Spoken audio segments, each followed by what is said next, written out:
We are the PhilosoCast of Scarborough Sixth Form College, going to discuss, do you think having separate male and female gender roles are important? No. Because surely in today's society we will have moved on from the fact that women can't take on, for example, like leadership roles because they're too personal.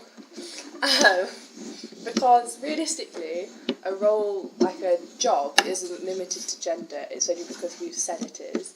Like, decades of socialisation and oppression have led us to believe that men are the only ones that can do, like, builders, and women are the only ones that can be receptionists. So, in my opinion, I think anyone's capable of doing any trade, it just might take longer. I completely disagree with that. I think it's really important that men and women do have very different roles in society because we are very different.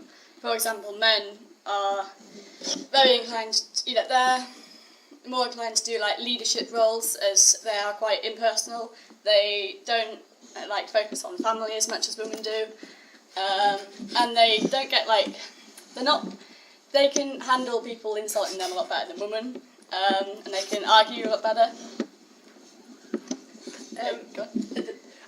But surely that's a really harmful stereotype because men's suicide rates, 84 men a week commit suicide, and stereotypes like this that men are impersonal and don't take things to heart as much as women is really, really damaging.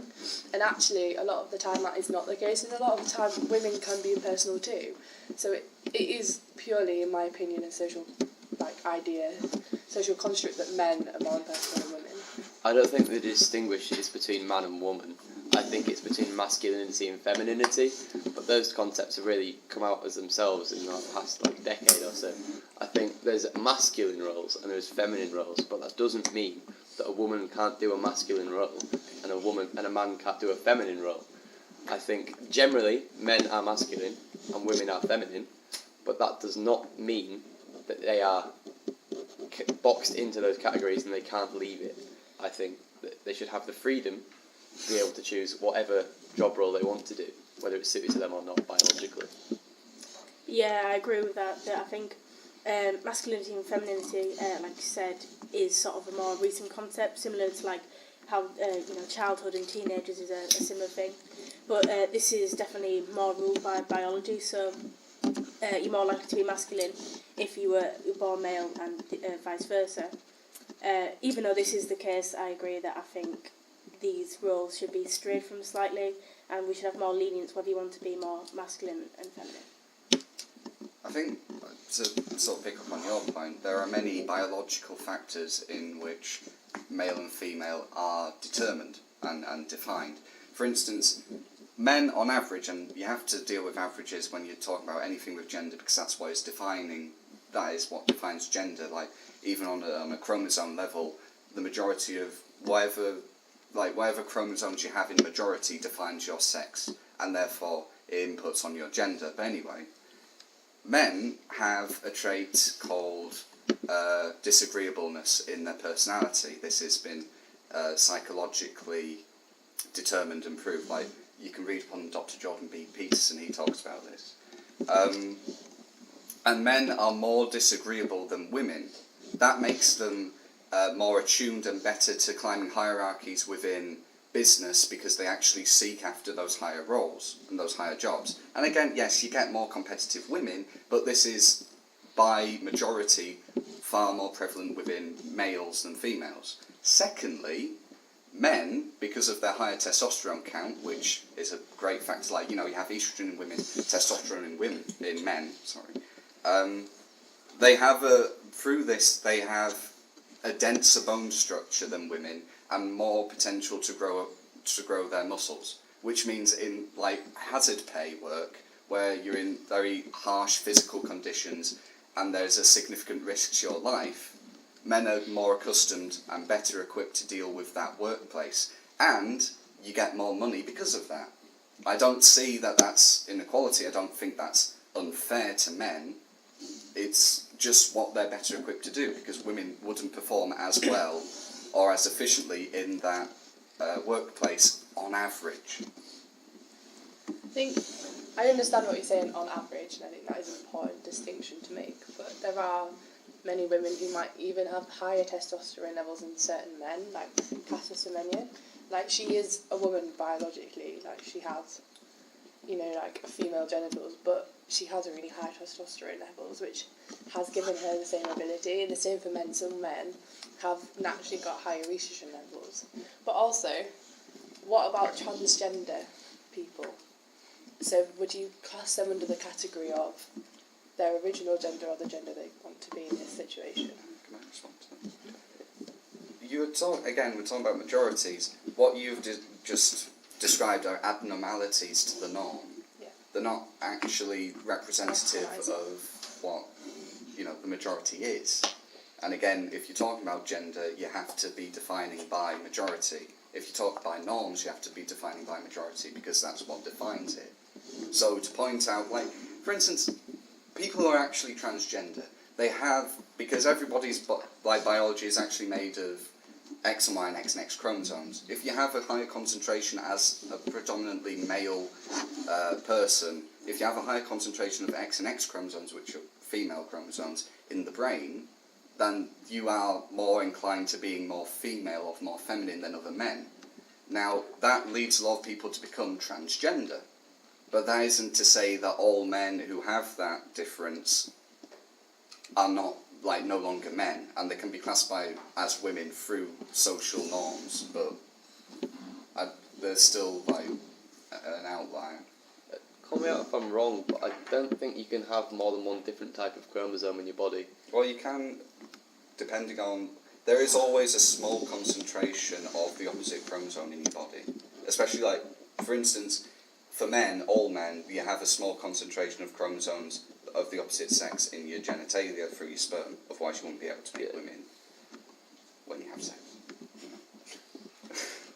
So do you think now in this day and age where being transgender, things like that are more accepted and the boundaries between male and female are more blurred, do you think the question should be that should there be masculine and feminine roles rather than male and female, just so that masculine equals, say, more work to do with strength and feminine roles to do more with less activities, less to do with your brawn?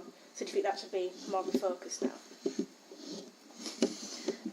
Well, you keep saying that, like, masculine. You seem to imply that masculine roles and feminine roles are actually, they're not equal, kind of thing. But I believe that actually they have different roles, but both of those roles are equally important. In fact, sometimes I actually think feminine roles are a lot more important, because I believe that feminine roles are connected more with children, and children are, of course, the future, and therefore just a lot more important than any like adults can be, really.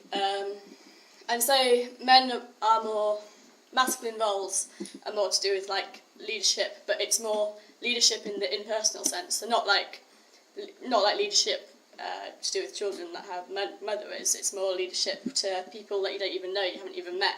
And so yeah, therefore, masculine and feminine roles are very much equal. In regards to what you said, I think masculine and feminine roles aren't equal to the extent in society. I believe that masculine roles, not in a sexist term, but are more important for the foundations of society, rather than feminine roles, which, as you described, will more cater towards children.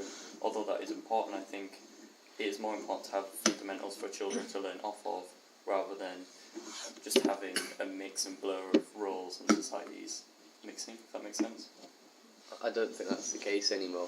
I think that's the way it certainly was, with men having the ideals of society and women having the future of society. But I think because we've entered a state of, like, postmodernist society, I don't think that you need to be a specific gender role to set an example like men do.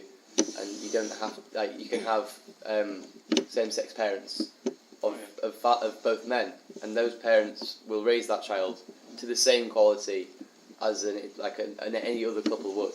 So I don't think that gender is impacting on it as much. It's kind of becoming irrelevant. I think it should be anyway. I think gender should not even be considered when looking at the foundings of society and who's making it. I think it should be the individual, not the gender that they are. But surely, as well, going on from what Tom's saying, the idea of masculine and feminine roles is a social construct. And I know people say, oh, but look at some animals. But, like, male seahorses give birth to their children, so it isn't something that is consistent within any kind of animal or human. And like Tom said about same-sex parents, so what you're saying is that men are more suited to leadership and not the children, which, as demonstrated all the time, is, you know, it can be seen to be wrong in this Oh society. yeah, I completely agree that actually, like, gay parents are really, sometimes they're really, really good parents, and I would never, ever diss, like, a family that had two gay fathers bringing up children. But I do think that there are still very much differences in how a woman would treat a child and to how a man treats a child. And especially young children, usually, I think, this is completely just usually, there's always exceptions. I think a woman is better at dealing with young children.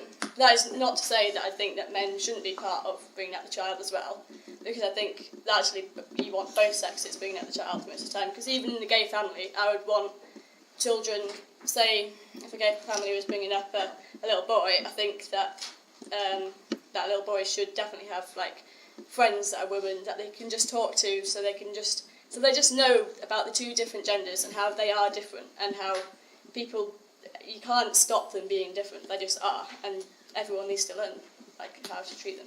I think when you say that genders are different, obviously biologically, we've already discussed they are different, and I think your point on raising children might be not wrong, but in my opinion is flawed, because anyone with a mind that can actually comprehend how another person might feel, which is most people, a man and a woman, yes, they can raise a child, a man and a man can raise a child to the same extent, or a woman and a woman. I don't think, yes, maternal instincts are a thing, but I think a man could do the job just as well, or maybe better, as a woman who might be flawed in that regard. So I don't think it matters on gender roles when raising children, although it might impact psychologically. I don't think it would make a difference in the raising of the child. We're almost talking about men and women as if women are a group of people that are similar and men are, and in regard to raising a child, I don't think that's the case, and I don't think it's ever been the case. I think that when you're raising a child, I think that there are characteristics that a man and a woman can be more similar than a woman and another woman. I don't think that gender, when raising a child, affects how you raise the child. I know that there are aspects to raising someone that a man does differently and a woman does differently, and that's why I think that both sexes should be involved, if possible, when raising a child, to bring a balanced, like, upbringing.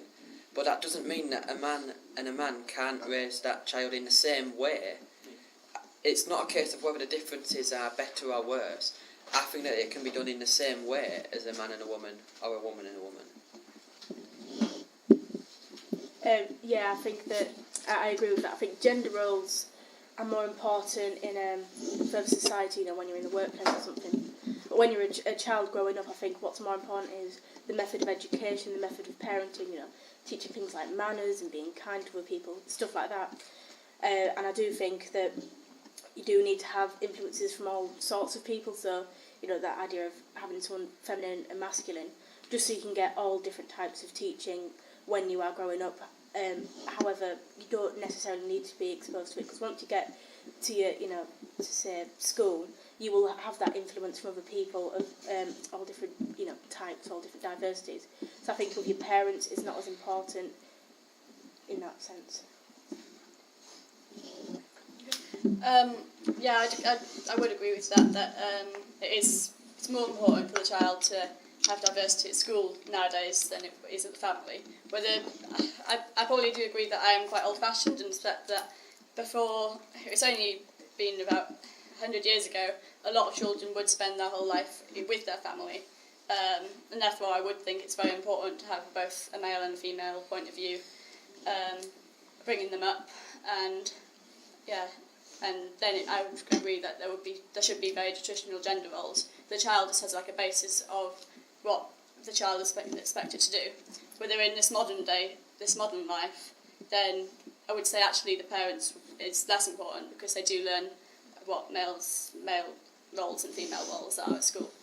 So I think overall we can agree that both masculinity and femininity is important in our society. However, gender roles aren't so important. Okay.